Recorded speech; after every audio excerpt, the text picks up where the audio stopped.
And welcome back. In the last section, we talked about the World Wide Web and the internet and what the differences were. And then I promised you that we'll finally talk about some HTML, CSS, and JavaScript. So I've been vaguely referencing these files and just told you that they're simple text files for now, but what are they specifically?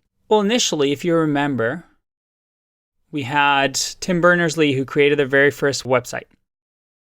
And this website uses HTML. And HTML, that's the first file over here, is a way for us to just write text on website. And these texts on websites can also have these things called hyperlinks that can link to other parts of the website. So that's what happened in 1991. 1991, we had a way for us to share documents. And this can link to another website, another file, another research paper. But as you can see, it wasn't the prettiest. So in 1995, 1996, two technologies came into being. One was CSS and one is JavaScript. Now, what did they allow you to do? Well, CSS solved the problem of, well, this is nice and all, but it wouldn't be nice if we had some visual aspects. We can toy around with this website and make it look pretty. And then JavaScript said, well, ideally we'll be able to have something like this website where, I can click over here, I can shop now, I can put in my credit card and get these fancy slippers, and I can do all this interactive things with my website.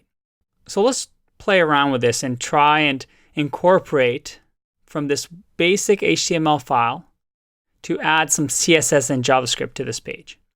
The way we're going to do that is we're going to go into View, Developer, and Developer Tools. You might remember this from our previous lessons. So once you click on that, you'll get this pop up at the bottom of the screen. For some of you, it might be on the right side, but it doesn't matter. You'll get both things. And we've seen this before. And if you look at the top over here, it says HTML.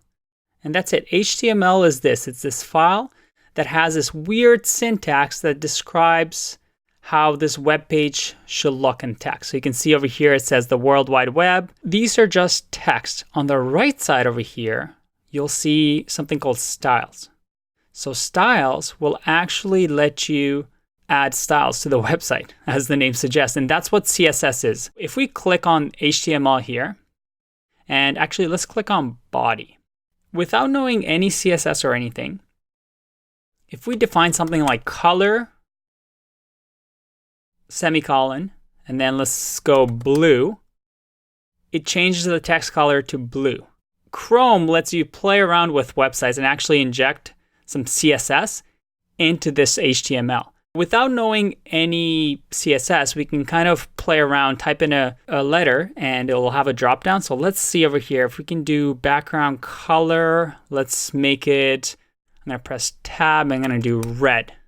Make the website really, really, well, frankly, pretty ugly. But that's CSS right here. We've just added some CSS to this basic website. Let's turn this red color off because it is not pretty. Okay. So HTML, text and links, CSS, pretty colors. Now, how can we add some JavaScript? So remember, we have three files over here. JavaScript came along and said, these are great. We have these beautiful text websites that link to other pages. And we have CSS that it's, you can make websites really, really pretty. But would it be nice to have some interactivity, to have drop-down menus to make websites like they are now, interactive? We can actually do this, again, with the developer tools. If you click on console over here, without knowing any bit of JavaScript, for now we're just going to show you a simple JavaScript line. And we're going to type in alert, and let's say, hi there, exclamation marks. And I press enter. And look at that.